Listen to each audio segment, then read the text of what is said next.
Time for the mea culpa. Here's what we got wrong this season. You are Locked On MLB Prospects, part of the Locked On Podcast Network. Your team every day.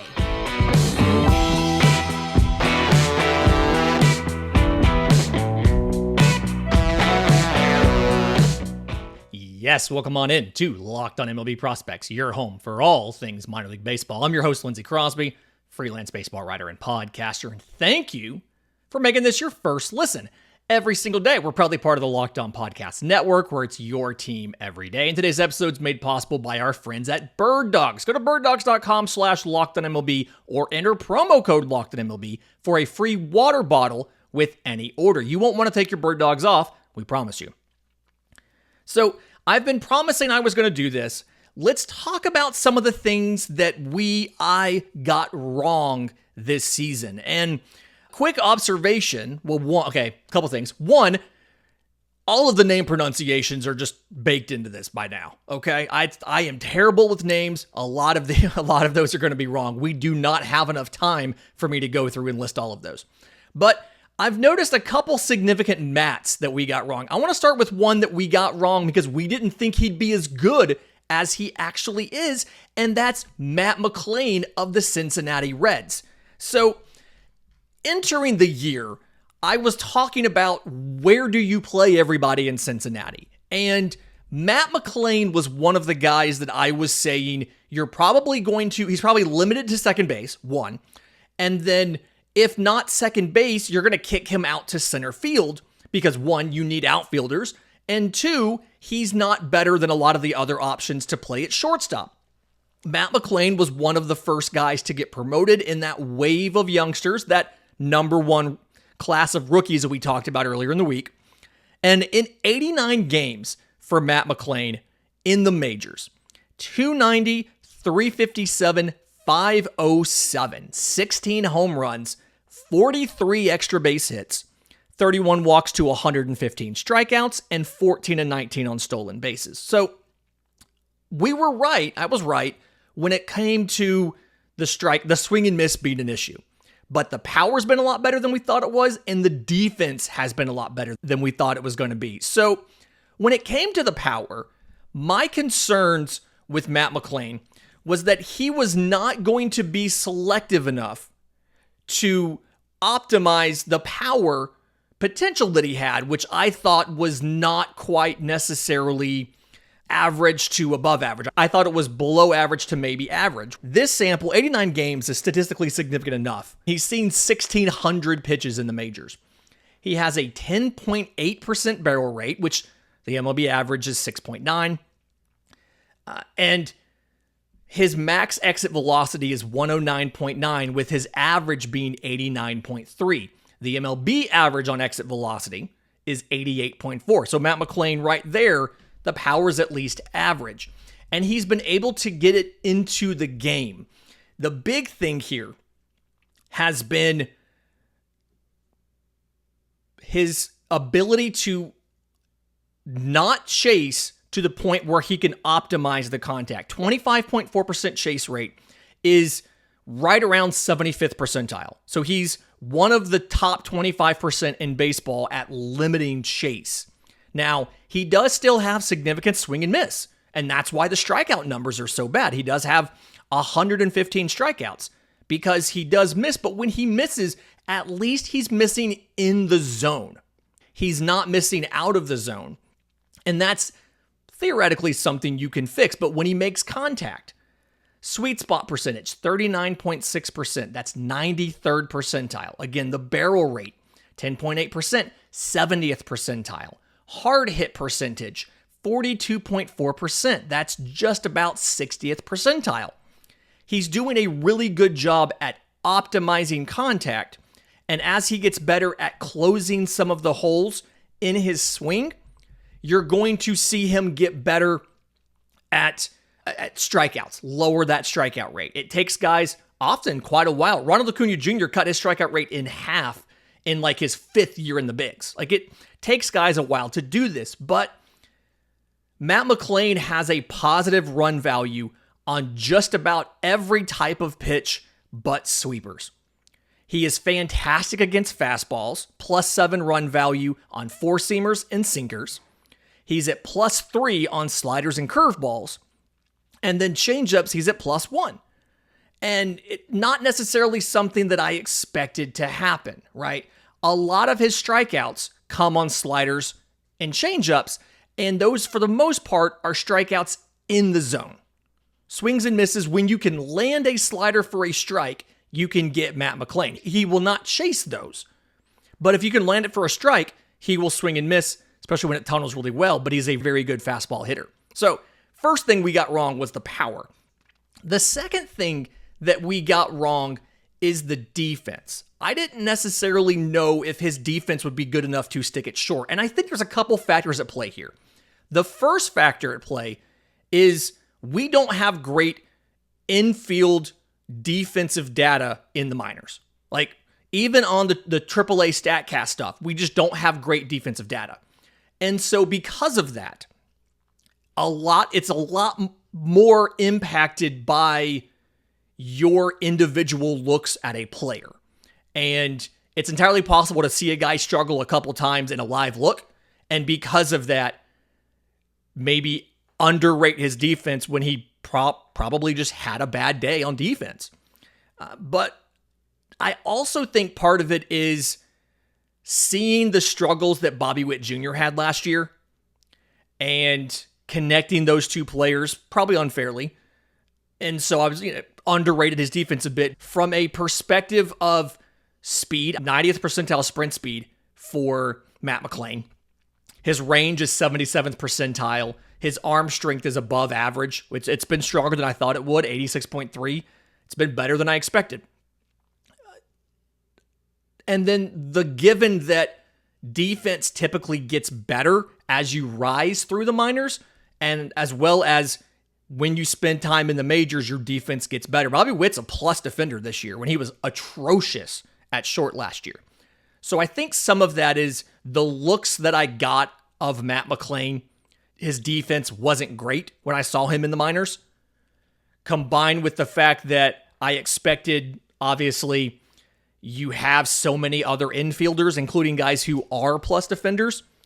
I just instinctively said, because they're better defenders and other guys of a similar profile to Matt McLain have been poor defenders, I probably was a little too low on Matt McLain's defense. Apologies to Matt McLain. He's supposed to be coming off of the IL sometime soon, and I would fully expect, given the struggles that Elly De La Cruz has had at the major league level with strikeouts, which we weren't wrong about. We've talked about he strikes out a ton, more than 30% at every level. He's just also made it work. Given some of the struggles, you may see Matt McLain go from more of a second base role to more of a shortstop role. And I will say, at shortstop, he has had a negative outs above average value moving laterally, but he is exceptionally good at charging balls and at backing up to get balls. That's been really surprising. A lot of shortstops, I feel like, are challenged by that come in to get a slow roller, bare hand grab and throw. And Matt McLain's been very good at that. But he's actually -1 on outs above average moving to either side, either to his right or to his left, which is surprising because his speed and his range are good. So I don't know if that's picking it up off the bat or what that might be. But either way, Matt McLain, better on defense than we expected. In just a minute, there's more Matts that we got wrong. And in this case, we thought they were going to be better than they actually were. We'll talk about that next right here on Locked On MLB Prospects. But first, today's episode is brought to you by our friends at Bird Dogs. These shorts are amazing, okay? So here's what happens. They make you look good, right? They're designed to fit slimmer through the thigh and the leg. So all of the time you spend in the gym, you're doing your squats and all of that, it pays off. They fit like a Lululemon short does, but significantly cheaper. And obviously they fit better than regular shorts because it's not that thick, restrictive cotton. This is their unique cloud knit fabric. It looks like khaki, but it stretches. So you get that slimmer fit. You don't have to sacrifice your ability to move. And this fabric is like an anti-stink, sweat wicking stuff. It can keep you cool and dry all day long. I wear mine all the time.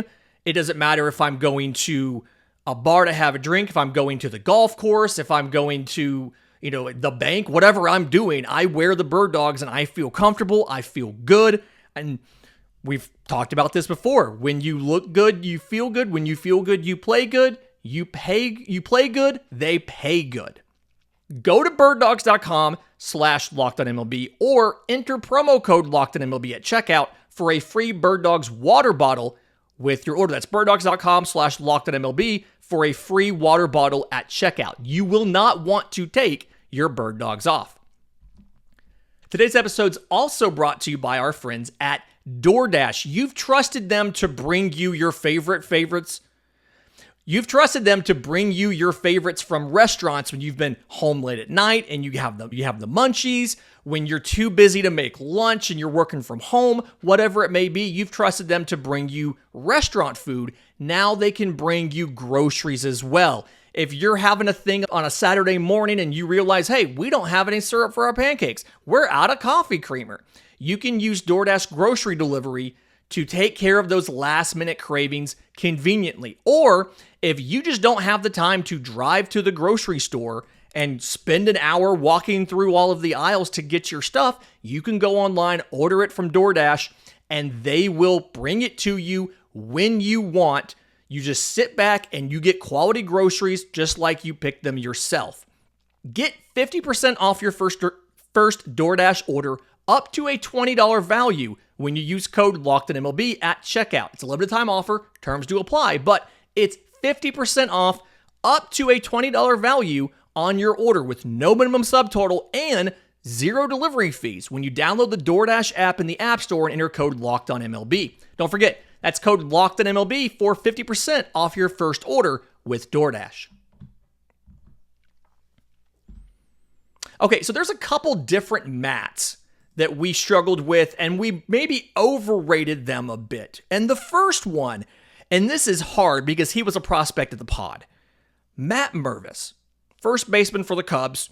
We were really fired up for Matt Mervis to get promoted. You'll remember we had the hashtag Free Matt Mervis. It was a big thing with our friends over at Locked On Cubs. And Matt Mervis struggled at the major league level, and that's putting it politely. 27 games, so about a month's worth of play. Not the end-all be-all for a sample, but a month's worth of play in those 27 games, 167, 242, 289, 3 home runs, 5 extra base hits, 8 walks to 32 strikeouts. He didn't struggle in AAA, okay? His stats, 97 games in AAA Iowa, 287, 404, 537, very close to a 3.45 slash line. 21 home runs, 45 extra base hits, 65 walks to 96 strikeouts, 2 of 3 on stolen bases. And digging into it a little bit more, what we missed with Matt Mervis was how he was getting his hits in AAA versus how he was not getting them in the bigs. Okay? So, he's actually chasing less in the majors than he chased in AAA. AAA chase rate this year, 29.9% for Matt Mervis. Major League Baseball chase rate for Matt Mervis, 28.4. So he chased less in the majors than he chased in the minors. And when he got a hold of one, he absolutely crushed it. Average exit velocity of 91. You'll remember average is 88.4. His max was 111.8. The power's there. His barrel rate was 13.8%, where the major league average is 6.9. But what we got wrong is he struggles to hit major league fastballs. Okay? His in-zone contact rate in AAA, 83.2%. In the minors, his minor league zone contact rate, 83.2%. In the majors, 76.7%. And when you break down what it was, four-seam fastballs up in the zone, sinkers down in the zone. Matt Mervis had a -3 run value on four-seamers up in the zone, a 143 batting average with a 250 slug. He swung and missed 30% of the time on those. And then down in the zone, -2 run value on sinkers, batting average of .071.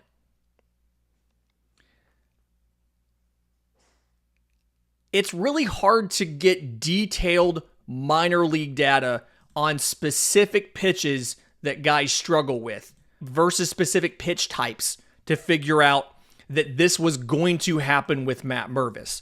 It's something where I believe it's because the quality of the pitches is so much better in the majors versus even in AAA, because you'll remember AAA is a lot of the guys that are there are guys that are still trying to make it back to the bigs or a bunch of quad A guys. And Matt Mervis just wasn't facing as good of pitchers and as good of fastballs at the minor league level. Another factor that I think could have been at play here is the automated balls and strikes system in AAA. So the way it works is 3 games of the series are completely robot zones. And those zones are small. And they've really taken away the fastball up in the zone. In AAA, Matt Mervis is making a 72% contact rate against fastballs, and he's only chasing 24% of the time. And I think a lot of that is because elevated fastballs in AAA are not as much of a thing because the automated balls and strikes does not call those strikes like major league umpires do it. And one, there's a lot more to understand about the automated balls and strikes besides just what are the effects. Like it changes how pitchers are pitching in AAA. So there's that. And ultimately, it's also a sign that, yeah, we can get really excited about a guy. We think he's the next shiny thing, and he's not always going to work out right away. I still believe Matt Mervis will be a good major leaguer, but I still think that if you struggle to hit fastballs, you're not going to be long for Major League Baseball. And so he has things that he has to correct. We got Matt Mervis wrong, and I feel like we got Matthew Liberatore wrong, too. I talked yesterday, when we were talking about Drew Thorpe, about velocity, movement, and release, and you had to have 2 of those. And I was so high on Matthew Liberatore because he added velocity in the offseason. But he didn't fix the movement profile of his pitches. And Matthew Liberatore from last year, he was 2-2 with a 5.97 ERA in 9 major league appearances. Struck out 28 guys in 34 2/3 innings. And I went on Locked On Cardinals and said, I believe in Matthew Liberatore. This year, he's added some velocity and he looks better. And right now, he is 3-5 with a 5.37 ERA, has struck out 43 batters in 57 innings. And the reason why Matthew Liberatore has struggled is, yes, he added some velocity. One, he didn't add enough. His sinker went from 92 to 94. But also, he didn't fix the movement profile.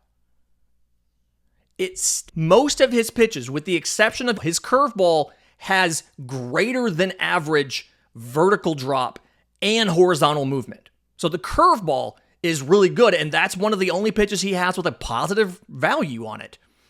But everything else moves less than average. He gets half an inch less vertical movement on his fastball than most guys. He gets 4 inches of less vertical movement on the sinker and 1.5 inches less movement horizontally on that sinker. The changeup is 4.5 inches less movement vertically and 2 inches less movement horizontally. So he added a little bit of velocity, but not enough to make up for the poor movement profile of the pitches, with the exception of the curveball, which is moves 12% better than average. But does that offset a sinker that sinks 19% less than average? Does that make up for a changeup that sinks 15% less than average and moves horizontally 13% less than average? It doesn't. Even the fastball doesn't move as much as other fastballs do. And so for me, it was that was a realization that, hey, I focused on velocity without looking at all these other things. And admittedly, it's hard to know about all of those other things until you see them in person, right? I can't get a report. Oh, hey, yeah, he added 2 miles an hour on his fastball. That's great, but nobody's going to be able to tell me, is it moving more or less than it was? And so that's a warning sign for me of, hey, don't be obsessed with velocity. Wait to make sure that they've made the other corrections that have to be made to show that they're ready to be major leaguers in their second go around. In just a minute, I want to talk about a couple places where people have said we're wrong, and I don't know if we are, and we'll do that next right here on Locked On MLB Prospects. But first, today's episode is brought to you by our friends at FanDuel. Jump into action this NFL season with FanDuel, America's #1 sportsbook, because right now, new customers get $200 in bonus bets guaranteed when you place a $5 bet. That's $200 in bonus bets, win or lose. If you've been thinking about joining FanDuel, there is no better time to get in on the action. It's very easy to use the app, tons of betting options, spreads, player props, over-unders, whatever it might be. Visit FanDuel.com/lockedon. Kick off the NFL season, get ready for the MLB playoffs with FanDuel, an official partner of both the NFL and Major League Baseball. Okay, so one of the most common areas where people reach out to us and say, hey, we think you got this wrong, has been being out on Ceddanne Rafaela of the Boston Red Sox. And a lot of people have pointed to his performance this year in the majors as evidence. To catch you up on this, Ceddanne Rafaela starts the year in AA Portland. 60 games, he goes 294, 332, 441. 6 home runs, 24 extra base hits. It's fine. He goes to AAA Worcester. They also talk about how we don't say that Boston enough, for 48 games. 312, 370, 618 slash line, right?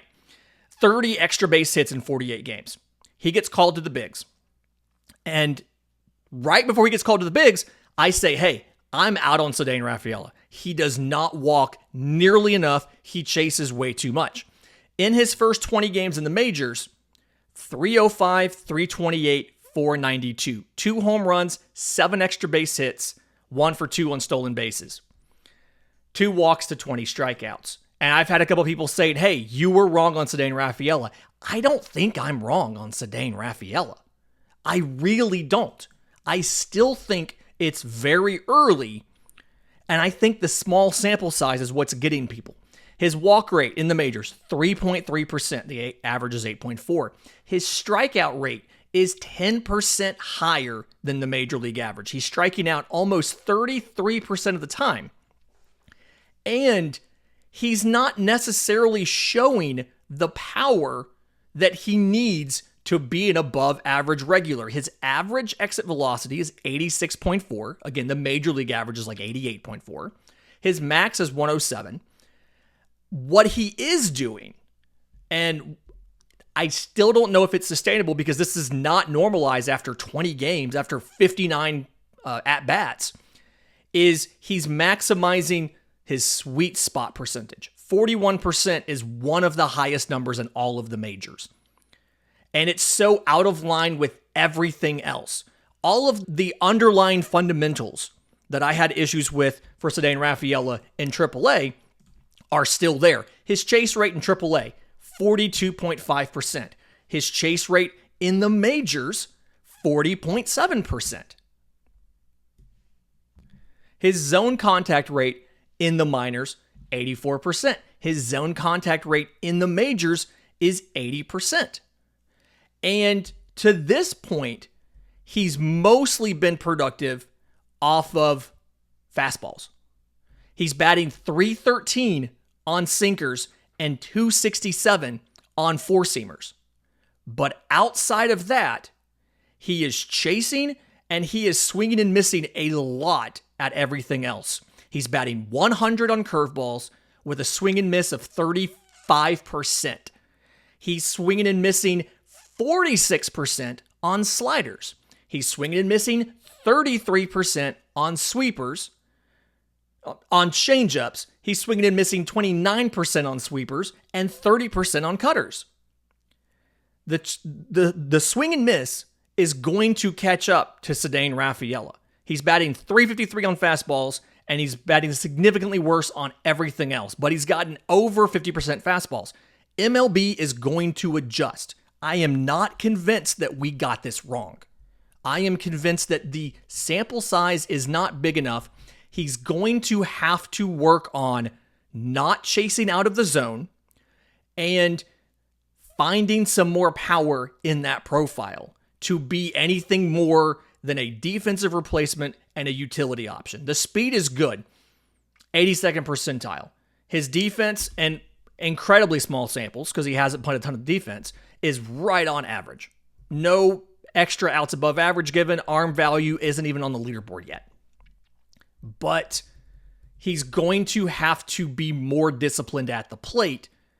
And it's an 820 OPS right now in 59 at-bats. It's a very small sample. It is very much one big hit or one strikeout can significantly change some of this. But all the underlying numbers have shown that he has not yet disciplined enough to be an average major league regular at the plate. Another thing that people have said that we have gotten wrong is the Baltimore Orioles and the trade deadline. Just because the Baltimore Orioles have stayed in first place and have had the best record in the American League does not mean they did not need to go out and get more pitchers at the trade deadline. John Means came back, which is great. They've moved Flaherty to the bullpen. They lost their number one, like their closer. It's very early because I was saying you need to go get more than one pitcher, not for August, not for September, but for October. Now, Grayson Rodriguez has looked so much better since he came back up. And you have Means now. And so it looks a little bit better on paper going into the postseason. But also, you've already moved Flaherty to the bullpen, and you're not even in the postseason yet. Who's your Game 3 starter? How effective are they going to be versus some of the other teams you'll face in the postseason and their number 3 starters? I still think Baltimore needed to get another starter at the deadline, and I'm sticking with that. Fantastic week this week. Heading into the weekend, you guys enjoy the games, whether it's baseball, whether it's football, do all of that. We'll see you on Monday. If you have questions for Monday's mailbag, I'm on Twitter at Crosby Baseball. Show's on Twitter at Locked On Farm. Tons of ways to get them to us. But in the meantime, remember, it's always a great time to pay a minor leaguer.